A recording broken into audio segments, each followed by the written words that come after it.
E a primeira pergunta que a gente tem que te fazer é, tu já sabe qual sub-área tu quer seguir dentro da área de desenvolvimento web? Esse é um fator decisivo, porque no começo é indicado que tu escolha uma sub-área, a gente indica front-end, porque é um pouco mais fácil do que o back-end para quem está começando. O front ele é um pouco mais visual, né? Então, é bem fácil de logo no início do teu estudo ali e da tua prática, tu entender que para que exatamente aquilo ali que tu está fazendo serve, para o que vai ser usado no dia a dia. Por exemplo, tu está ali criando um site, um portfólio. Tu está criando o teu portfólio. Então, tu já entende que tu pode criar portfólios para as outras pessoas, tu pode fazer um freela, inclusive para outras pessoas, desenvolvendo um portfólio para elas. Então fica mais claro, né? Por exemplo, tu pode criar uma landing page. Uma landing page são aquelas páginas que geralmente é uma página só, que tem várias seções, que empresas usam, profissionais usam para demonstrar seus serviços ali. Então, tu consegue ver que e agências profissionais, elas acabam criando muita landing page. E isso tu consegue ver ali na prática que é uma sub-área da programação que é usada muito para criar sites para pessoas, para criar, enfim, é uma coisa que tu vai usar realmente no dia a dia. E o back-end já é um pouco mais, pelo menos nos cursos, né, quando a gente começa a aprender com o curso, a gente olha uma parte do back-end que demora um pouco mais para ficar claro para a gente no que aquilo ali vai ser usado, né, no dia a dia.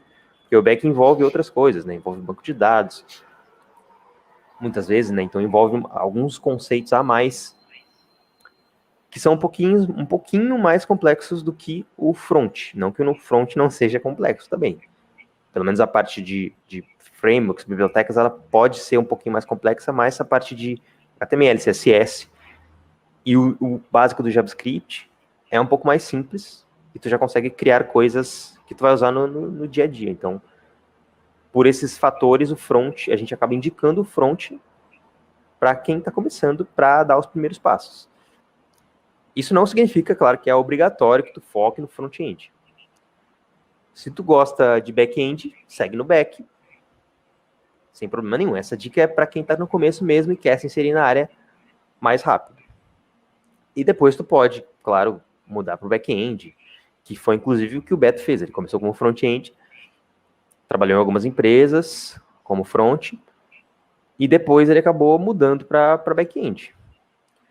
Então, tem esse caminho também, né? Não é obrigatório que tu comece com front, trabalhando em empresas, porém, vai ser um pouquinho mais fácil para quem está começando. Eu sempre dou o exemplo do roadmap também, né? Do roadmap back-end. No roadmap back-end, se tu olhar lá, tu vai ver que o começo do caminho, né? Da jornada do back-ender é o front.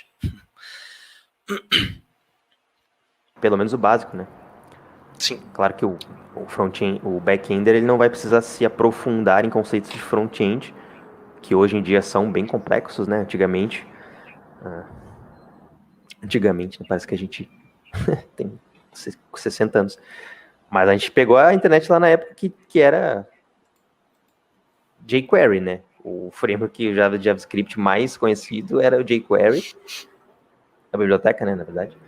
E era o que tinha, mas era simples, né? Hoje em dia, os conceitos, as tecnologias usadas para o front já ficaram bem mais complexas, até para poder criar produtos bem mais complexos, de forma melhor, né? Mais performática, enfim.